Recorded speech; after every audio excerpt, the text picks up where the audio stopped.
China's commercial capital, Shanghai has been the country's one-stop shop for all things entrepreneurial, and that's the spirit Cisco wants to tap into. We'll be back with Cisco live from this year's Shanghai Expo. Also, here's a quick look at how oil is trading as we go to break.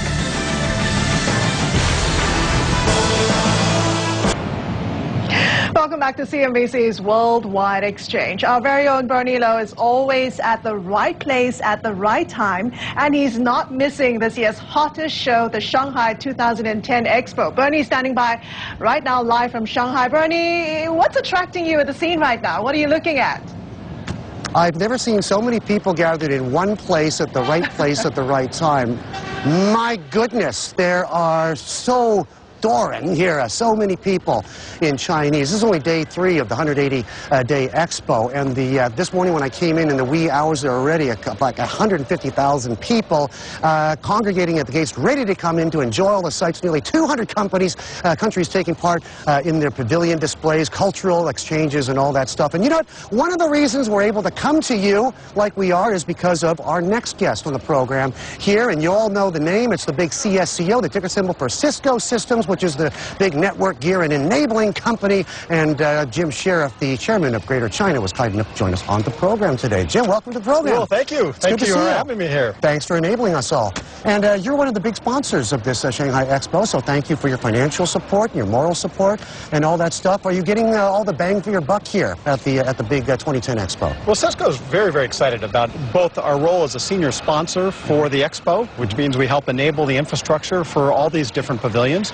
But also, we actually have our own corporate pavilion. We're the only information technology company that actually has a corporate pavilion here at Expo. Okay, well, we enjoy looking forward to that, okay? You know, it was very recently that you said that I don't know if you're complaining or lamenting, but you under forecast demand, and that the migration, you said the migration patterns in China's been investing so much in the West, and you have so much of your capacity in the southeast of the country, you're kind of going, whoops, what happened like that? Were you whining, or were you basically, was that kind of like, okay, we need to retool here and make sure we're where we need to be? No, I don't think it's whining. I think we just have a terrific opportunity, as most of the growth in the past has been on the coastal parts of China. Sure. But what we're seeing now is just explosive growth towards the West, which is creating great opportunities.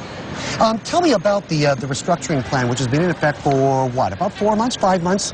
Now, it used to be that markets like Hong Kong, China, Taiwan were sort of subsumed or incorporated with like the rest of Asia Pac, and then, you know, the top brass of the company decided, wait a minute, we got enough going on in the China market that we need focus on Greater China. Hence, you're the chief of the new Greater China unit. Is that just lip service, or is that actually functional, and how is it progressing? Well, Cisco's been on a multiple-year journey in terms of stepping up to our commitment in China, but the most recent announcement was creating Cisco or China as a theater, which is our largest field operating unit. But with that, what we find is it's much easier to get the type of leadership investments and the overall commitment from all the different functions into China. So it's actually working out terrifically well. You know, when I looked at the metrics, the different numbers, you have a very, very different time in China than you do in other markets. Let's just give one very isolated example, but in the enterprise Ethernet switcher market, typically Cisco, you go to any market, and you'll 3/4 of the market, you'll own that space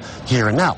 In China, it's something more like half, because you've got some real big homegrown bellwethers like ZTE, Zhongxing Telecom, and Huawei Technologies, which means that the dynamics in the PRC market very different than other markets, correct? It is. It's a very, very competitive market, but Cisco has never driven its strategy around competitors. We drive our strategy around market transitions, and we look at the market transitions that are taking place in China. We're very excited about it, and that's one of the reasons why we're at Expo, is to demonstrate what we call the Smart Plus Connected Community, which is basically a platform and architecture for helping cities and city leaders and developers actually create the cities of the future to deal with all the urbanization that's taking place in China. Okay, well, great job with the wiring in here and everything. Man, this thing was built on a fast track. Thank you for your time. All right, thank you. And best of luck. All right, thank you. All the folks at Cisco.